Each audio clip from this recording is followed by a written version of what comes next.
Welcome, everyone, to a Friday episode of the Call Sheet Podcast here at the Fans First Sports Network. It is Hot Route Friday. And Pez and I are a little fired up for today's show. Got some great stuff. Haven't talked to Pez at all about this. He's going cold on this. I'm going to throw him stuff cold as can be, and he's going to fire out hot stuff coming back. What's up, Pez? Pressure player, coach. You know that. Yeah. In the gambling world, you never know what's coming. I'm a poker guy. Having said that, a little aggravated, coach. Chipotle, which I love, phenomenal place. Has a lot of health value. Beans, you get the veggies. When you order the drive-through, the pickup, it's very easy, coach, to make a mistake to order it from another venue, Chipotle, that you're not going to. They don't make it very easy for you to place this order and say, you're picking up here. I pull into the lane. The kid goes, I bet you ordered the wrong one. He knew. He laughed. I didn't blame him. I said a couple curse words at myself. Chipotle has no recourse for this, coach. Now, and I love Chipotle. I love the culture. I believe they're portraying themselves to have some sort of Mexican influence, tacos, burritos. In Mexico, coach, if something like this were to happen, the guys would bring you out a lobster. They'd say, oh, I'm so sorry, sir. Here's your lobster. Do you want a massage? The Mexican culture treats the customer, the visitor, like gold.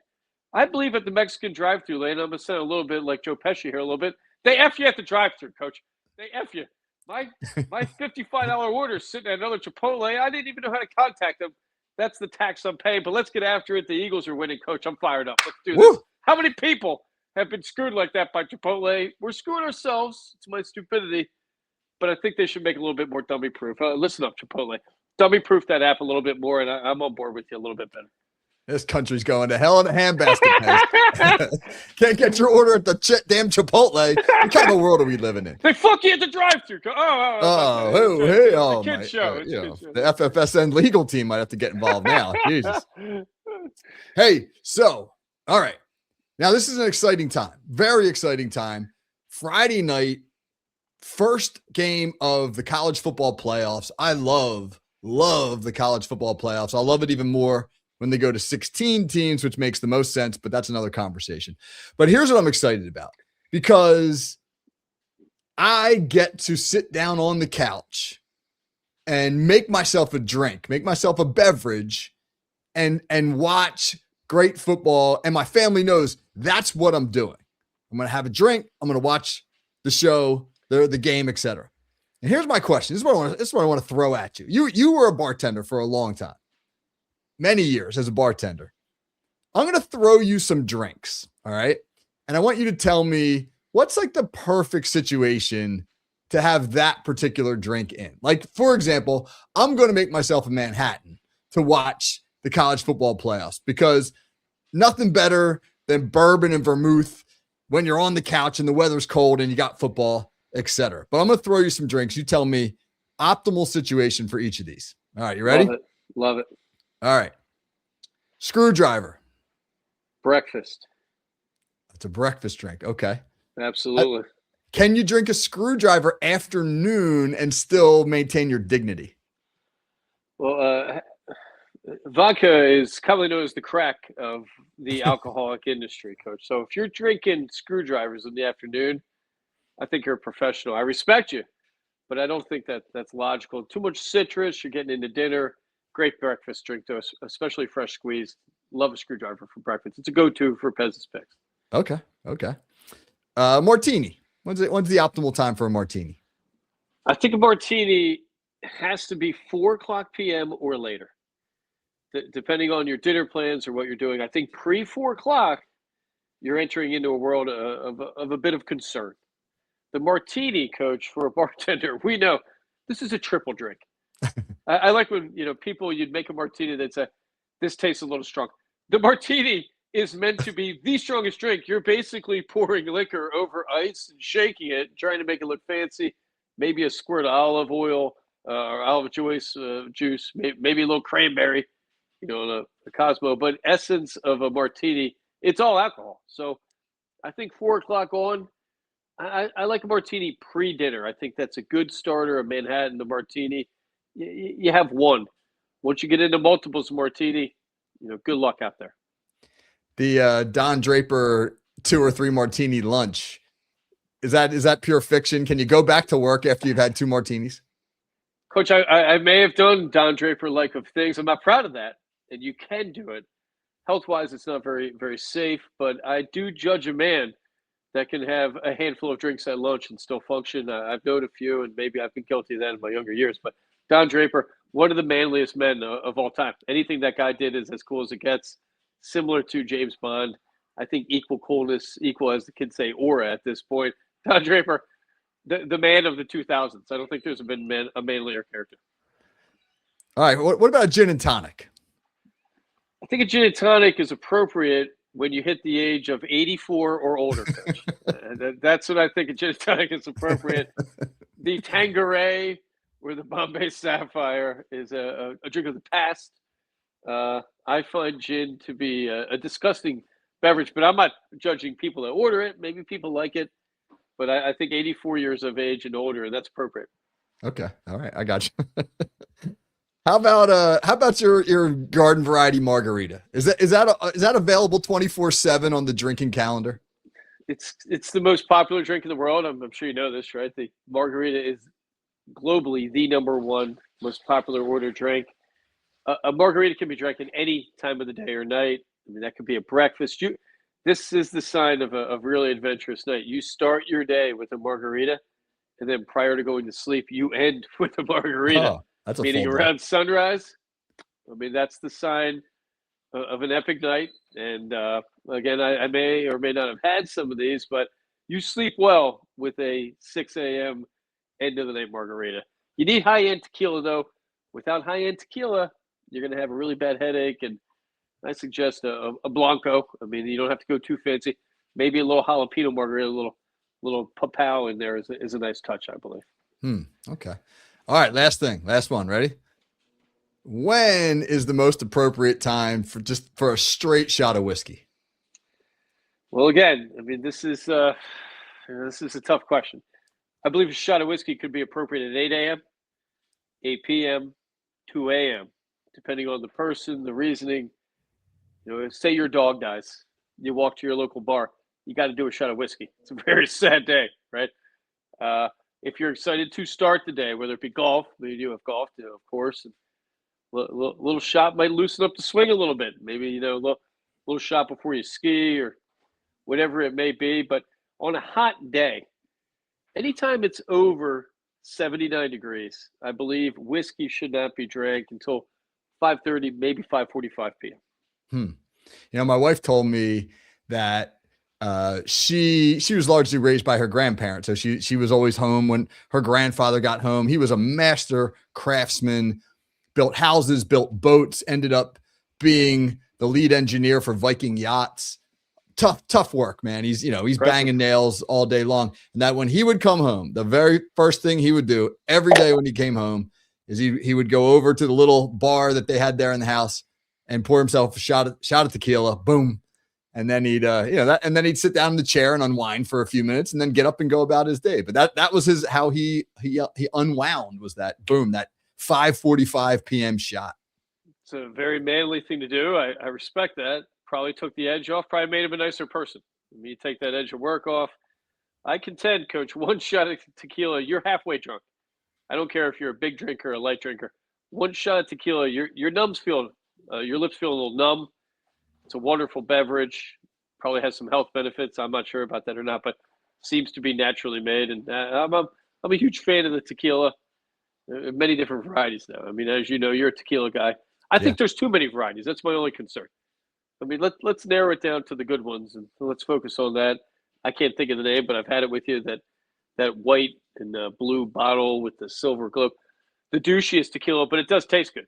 That retails for about $150 a bottle, so it better be good. But of Don course, Julio, for my money, Don Julio, the best tequila in the world. It tastes like bananas. It tastes like you're on vacation. A Don Julio shot or in a beverage, masterpiece. Very good, very good. Well, of course, here at the Call Sheet, we encourage responsible drinking. Absolutely.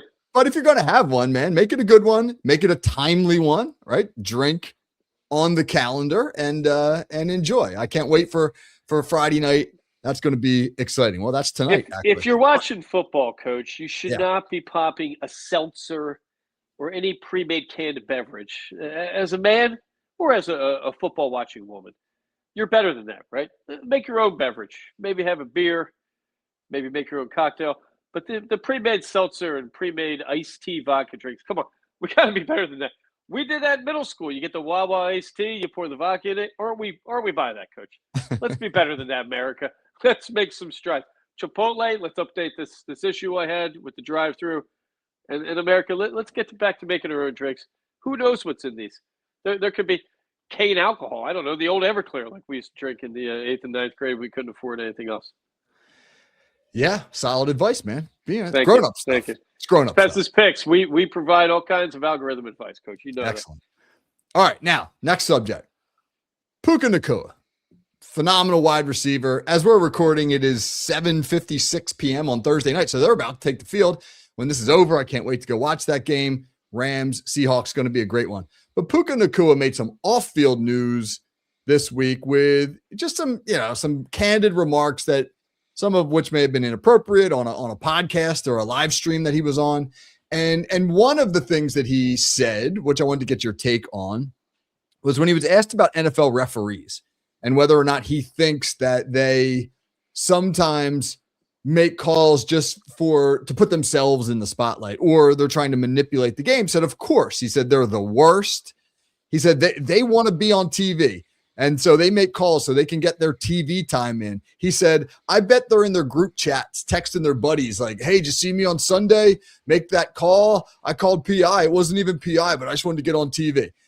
I think that's pretty stupid what he just said there. But do you think there's any truth to some of what he was getting at, that officials want to be almost treated like celebrities? Coach, the Puka Nacua is an example of the new modern wide receiver who has some success and then goes batshit crazy. I mean, what has happened to this man in the last week? There is absolutely zero chance the referees, who are older gentlemen and older ladies, have the wherewithal with the speed of this game to analyze, okay, that's Puka. I'm going to try to screw this guy so I get on TV, throw the flag, not throw the flag. It is the fastest game on earth, played by the best athletes. These are vetted, well-paid professional referees. These aren't guys they picked up off the street who need to make little league money. They tend to be lawyers, accountants, accomplished people who are making this extra money. That way we know they're not on the take. Aside from that, his brother robbing LA Lakers cars in Los Angeles. Where did that come from, Coach? Did he accidentally take it? I guess we'll find out. And Puka goes on some sort of fringe podcast, makes some sort of anti-Semitic kind of remarks and some sort of dance, which he guaranteed to perform tonight. This is Ocho Cinco. This is I saw it firsthand. Terrell Owens, when he went bonkers, that was it, Coach. That's it. You see it happening, and this cannot be good for the locker room, the team, the focus, especially Devontae Adams being out tonight. Let's get to the point. We're taping on Thursday. We went big tonight on Seattle at Pez's Picks. We're going to lay the point and a half. Them laying the point and a half tells me a little something. Maybe Vegas sees this coming. It's a revenge game for Seattle. And I think Puka's days are numbered in the league, Coach. This is not, I don't think, accidental.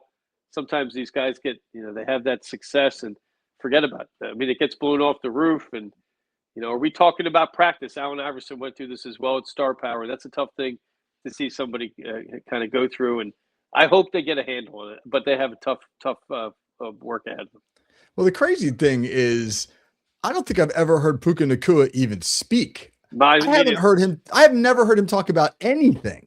Who is so for this to be the thing that I finally hear Puka Nacua open up about, I was like, what? But you're right, man. Antonio Brown. I mean, the wide receiver, Antonio Brown, he was a 6th round draft pick out of a small college, Central Michigan.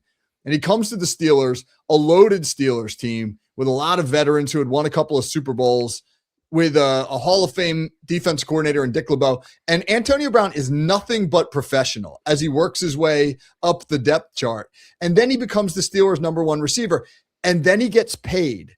And according to everybody who's covered this, the moment he got paid, everything changed. He immediately saw himself as the most important person on that team. And when you begin to see yourself as that, coupled with the spotlight that receivers get to begin with, yeah, I think it goes to your head. I think you get the hubris and you start to say and do anything. It's a bad sign. How many receivers have we seen go through this? Terrell Owens. You look at Rice out in Kansas City. I mean, there's so many receivers now. The amount of money that they're demanding, we're kind of making monsters, right? I mean, at this point, I think it's too much money, too much fame for somebody to handle. You know, if you gave me $35 million a year, I'd probably do crazy stuff too, Coach. Right? I mean, but the scary thing is we've had a number of receivers actually kill people, whether it be accidental or in New England, the terrible events that happened there. I think you get a godlike kind of sense to you, especially when the league now is more heavy on the pass than we've seen. Quarterback's so important that prioritize running wide receivers more than running backs, and I guess it's a diva position. You played a lot more football than I, Coach. I guess wide receivers lead diva, and when they hit the big time, I mean, I guess they're going Britney Spears. I mean, we're seeing Britney Spears happen to these receivers, and I think it's a dangerous kind of precedent to be set in the league right now. Yeah. Well, it's a look at me position because they play in isolation. They play out in space. Everybody can see them. It's how much time do you spend watching the left guard? Hardly ever, because he's in a confined environment where there's a whole lot of chaos and it's hard to just focus on him. But we all focus on the receiver because of the spatial isolation and obviously the touchdowns and those types of things. I've coached just about every position group in the sport of football. I can say that working with receivers is one of the hardest groups to work with because a lot of those guys just want to catch passes. Sure. They don't want to do some of the blue collar stuff. And that's the odd thing about Puka Nacua. He's a blue collar guy. He's a tough dude. You can use him as a run blocker. So that's why it's just struck me as so out of character because he never seemed like a diva type personality. As you said, I never heard the man speak. I thought I didn't know if he could speak, Coach. I mean, this guy, he had the same essence as Jerry Rice, even Marvin Harrison, who went on to have some bad things happen after his career. But I also think we have to look to the team and the culture. New England never had these issues. Like you said, Pittsburgh didn't have these issues. A.J. Brown, he played in New England, correct? I think he did a couple years now. Tennessee with Vrabel. Okay. Yeah, he was with Vrabel, though, in Tennessee, yeah. And we had Ocho played in New England, I think, or Randy Moss. I mean, we didn't hear much out of these guys when they played there. I think the team can also kind of control the attitude and behavior of the player. And you have to remind them, right? I mean, you're representing a team. You're representing a league. This is a business. You can't be running your mouth off and acting crazy. And at the end of the day, you have to kind of help control your family a little bit, too. You can't have gangster stuff going around you. And the league's not going to have that anymore, especially what happened with the tight end in New England. I mean, that has been separated. So I wonder what the future is for this guy. But in a gambling sense, we love this, Coach. We love meltdowns. We like meltdowns pregame. Not a guarantee, but it gives us a little bit more information. I wonder what's going on in that room. What does a coach do? Do you pull Puka in? You can't ream this guy out, right? You got one of the biggest games of the season. I mean, the Rams could end up losing the San Fran and lose the division even. So this is a huge game, revenge game for Seattle. We're going to go with the more dialed-in team, and we're going to lay the point and a half and take the home team tonight.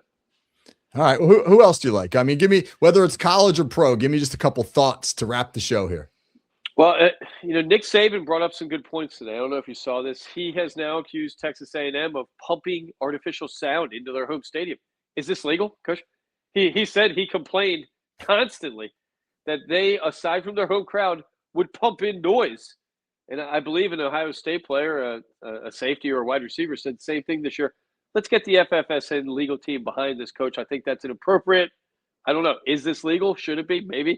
Maybe you were missing something you were coaching. This has been people. There have been many times where people have accused other teams of doing this. This was happening in the NBA. It happens in the NBA a lot, sure. In the indoor arenas. So yeah, that's not a new accusation, but it's odd that Texas A&M. That just that seems like they have a rabid fan base. The 12th man. You would think, like, isn't it loud enough there? Probably over 100,000 people, I would think. It's probably. It's Texas, man. Nobody's crazier about football than Texas. which we have picks on the Friday night game, 2 of the Saturday games. The only game that we don't have an official pick on, JMU and Oregon. We get a lead. I think JMU shows up in this game, and I think they cover that line. We didn't have enough data to kind of get behind that to put that as an official play. But if I was going to bet that fourth game, I would lean JMU. I like the coach. I like what he did with the team. He's sticking around with the team. I think Lane Kiffin-Lavin is a chump move, right? So this guy, they know what they're getting in. Probably a lot of them want to go with him to his next place. So a great running back at JMU. And they're talking smack. JMU put out some tweets this week saying a video of Oregon and being like, God, this team's so slow. I love smack talking in the college game, right? These guys are poking the bear a little bit and probably getting in the heads of Oregon. I think they keep this close. And I'm not saying they're going to win, but I wouldn't be completely shocked if JMU was in this game late. I wouldn't be completely shocked. Because I'm going completely in the opposite direction. Okay. I got Oregon by 30 in this one, man. Very well. I just think speed. The speed is just something on both sides of the ball, something that JMU will not be ready for. I just remember playing in college, and when we would go up, we played a couple teams in the level above us. And I remember going up to play those teams. It wasn't that they were bigger than us. I mean, we had big dudes. There were big dudes all over our division, but the speed, man, it was just so much faster. And I don't know, man. Oregon at home in their environment. I don't think JMU's seen anything like this. But hey, man, hats off to JMU. They went from being an FCS program, like a decent one, to an elite FCS program, and now into the D1 national playoff in a span of about 6-7 years. I mean, Signetti started it, and now you've got this unbelievable top 25 program at this little school in Virginia. Signetti, like a Nick Saban, took that same attitude and has instilled it in JMU even after he's gone. It's an amazing thing to watch. Where I'm going to push back on you a little bit now. Indiana, not the fastest team, and when Signetti was in JMU, not the fastest team. I think back to New England, not the fastest team usually when they were winning those championships. Their receivers were nowhere near as fast as many of the top receivers. I think when you have a culture that you believe you can win, everyone's going to do their job. Limiting mistakes, I think, is more important than pure athleticism at the end of the day. The Dallas Cockroaches are an example of that. Their offense should be blowing teams away. They're not making the playoffs because they're not a disciplined team, not turning the ball over, not committing stupid penalties. And special teams, I think, comes into play big time in these huge games. And I know JMU is going to be ready, just like Signetti with Indiana. And I think we got a hint of a potential, whatever we want to call it, bracket buster. Are we talking bracket buster in college, Coach? We got a bracket now.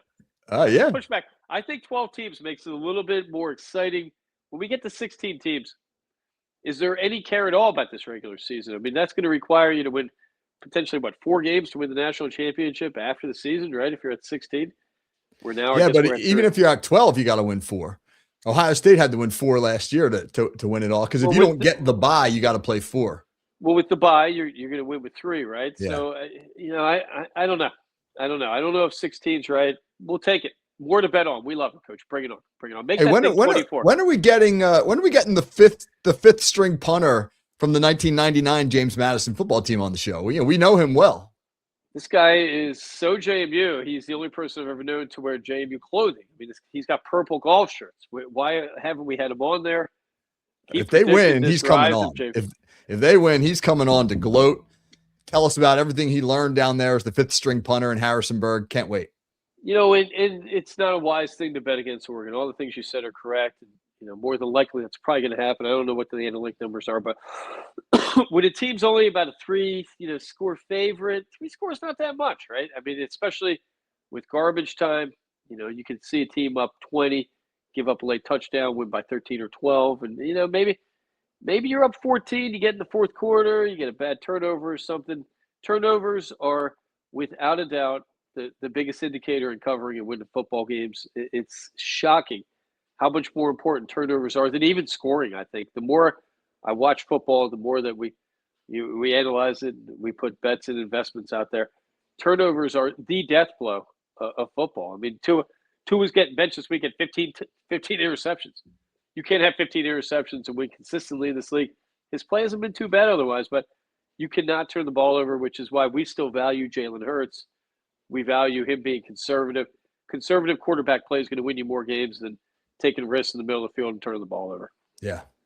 All right, let's wrap it, Pez. Anything good going on over there at Pez'sPicks.com? I'm sure there is. I mean, we've got a lot, Coach. We've got 8 plays this week, 3 college, 5 pro. We're feeling really good about them. I don't know if it's Christmas spirit in this, but we really like how things are coming together. This NFL season has been brutal on gamblers. I mean, we've been lights out in college. We're probably in the early, low 60s at this point now in another tough college year, but we kind of figured that one out. NFL has been brutal this year. I've never seen in a long time a less consistent NFL league. Baltimore 1 week's worst team, but they're blowing teams out. Same thing with Washington. But at the end of the day, we're going to find the winners, Coach. We're going to find them, and we're going to get in the basketball season. I'm not as excited about that. You got to wait till this cup's over.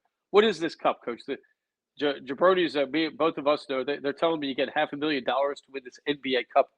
It's a made-up thing. What are they doing here? I don't know. It's so stupid. The Knicks we're talking about, are we going to raise a banner for winning a tournament that has no value whatsoever? A preseason tournament at this point. My God. You should have bet NBA till, want to have some fun with it, but you really dig in starting in January, and that's where we're dialing in. All right. Sounds great. So go over there, Pez'sPicks.com. Check out my X account at KTSmithFFSN. I'll have a full film room on tonight's big Rams Seahawks game. I'll have that on my X tomorrow, or today if you're listening to this, Friday. And Steelers fans, huge one on Sunday. I'll have tons of coverage on Steelers Lions. So for Pez, this is Coach Smith. Hope everybody has a great weekend. Be good.